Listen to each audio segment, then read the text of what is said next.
And welcome back to the OCAD Sports Report. My name is Avishai Saul. I am your host. And playoffs are raging. They're raging like Cajuns, and the NHLs are doing their things. But in the NBA as well. Playoffs galore. Who will win? Who will lose? No one knows. But I'll tell you this. Every single team will do at least one of those things. Of that we can be certain. We have a lot of playoffs to get into. Talk about the world of sports.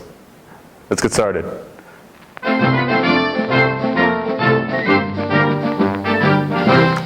going to start off on the NHL side, where things look grim in Leafs land. When we last left the OCAD Sports Report, the Toronto Maple Leafs were riding high. They just got out of the first round for the first time in 15 years. Oh boy, were we smiling wide. Yes, we were.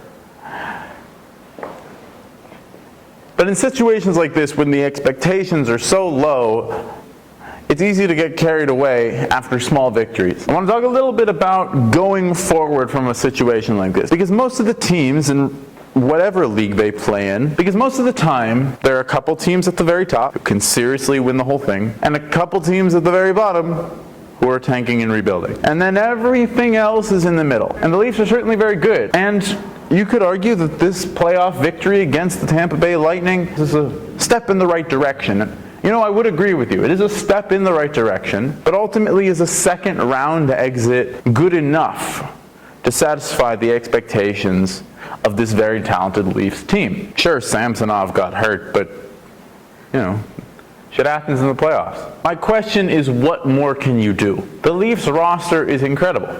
On paper, the talent is there. They have role guys and glue guys and veterans. They have star power. It's just about putting it all together. And granted, Matthews and Marner are still on the younger side, but they're reaching their athletic primes, and their excuses and the teams are beginning to run out. It's a bittersweet ending for the Leafs this season. Is it as good as we hoped? No. Is it as bad as we hoped? Also no. I guess we'll try it again next year. Now we're going to move on to some NBA basketball, where they dribble and shoot. We have a lot of great series going on right now. Let's start with the East, where we have Miami, New York, Heat, Knicks, and God, is this one boring. Yes, Miami has come up and defeated the 1 seed Milwaukee Bucks, and they're probably poised to defeat the Knicks as well. But ultimately, are they going to win the title? No. Is Jimmy Butler the best player in the world?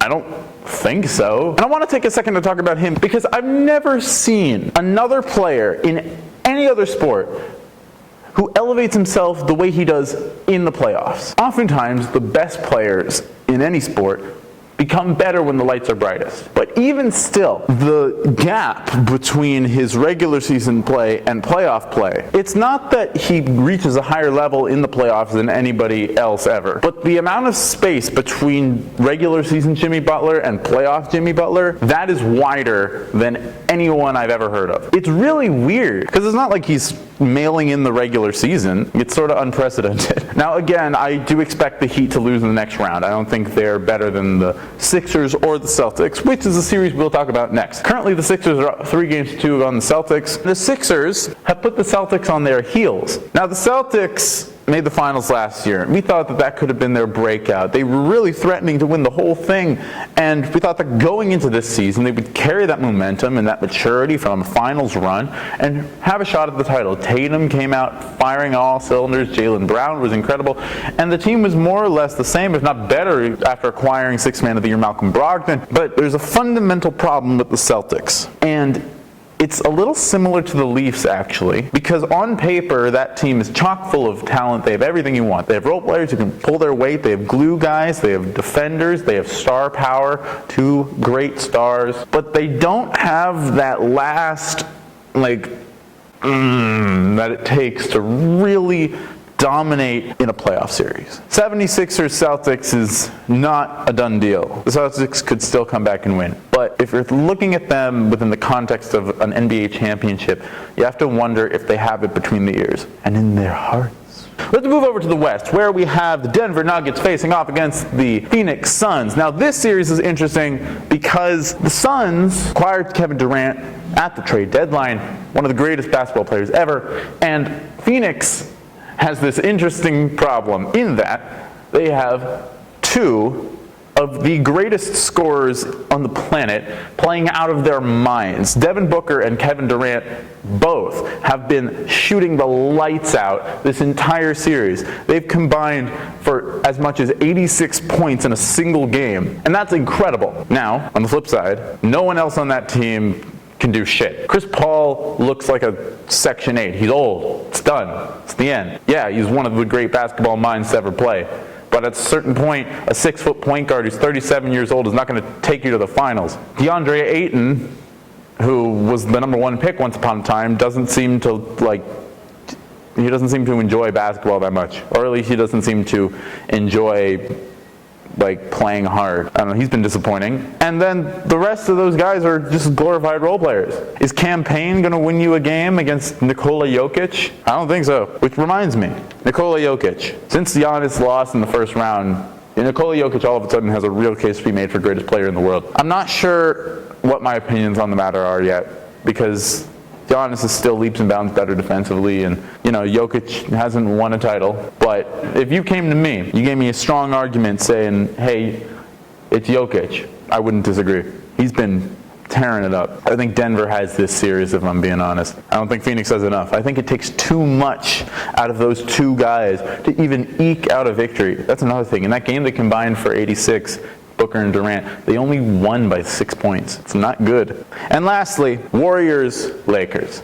Now, this was a clash of titans. I've watched LeBron and Steph through the bulk of their careers, and they're the two best players I've ever seen. And we get to see them again. We get to see them play again. It's a real treat. On the Warriors side, Curry may be the best he's ever been. He's smarter than he used to be. He's stronger than he used to be. And he's the greatest shooter that ever lived. The problem is, the rest of that core have not aged as well. Klay Thompson can still get hot from three, but he's not the same defensively. Draymond Green doesn't shoot anymore, and Iguodala is all but retired. Now they've added pieces around them, Andrew Wiggins, who also seemed to be struggling shooting, and Jordan Poole, who last year was, an offensive standout, but has become unplayable on both ends of the floor. He still thinks he's great, but he's not. He's what we like to call an irrational confidence guy, which sometimes we like because they score a lot and they'll take funky shots and make a lot of them, but he's lost his confidence, so now he's just irrational. Meanwhile, on the Lakers side, every game you're worried about Anthony Davis and LeBron James staying healthy because Anthony Davis is made of glass and LeBron is playing this entire playoffs with plantar fasciitis. This is part of why I love LeBron. The highlights are incredible. He's one of the great passers ever. He's maybe the greatest physical specimen professional sports has ever seen. But this is a new stage of his career, and it's really happened.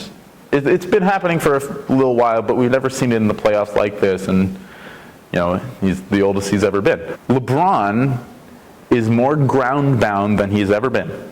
He's slower than he's ever been. His stamina is not what it used to be. But the way he's able to just dissect the Warriors, who, I'll remind you, are one of the smartest teams in the league. The way he's able to pick his spots and pace himself and use his burst in spurts and when he needs to score and how to hunt switches, and just it's a clinic of basketball IQ that's just incredible to watch. It's the kind of thing that the common sports fan might not appreciate as much as his windmill dunks back in the day. But the people who love basketball as much as I do, and you do, might be even more impressed by what he's doing right now. So that's a lot of playoffs. I have one more segment for you. This week's Athlete of the Week. This week's Athlete of the Week is all of my friends. I presented my thesis last week, and I needed help because it's a play, and I hadn't cast it because I don't know how to produce things yet.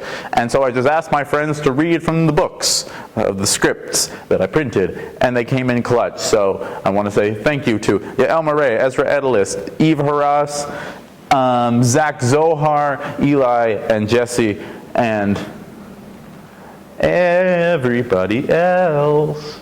This has been the OCAD Sports Report. Thank you all so much for watching, and I'll see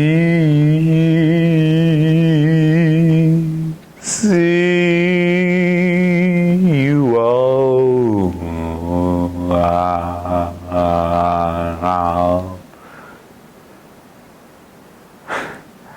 next week.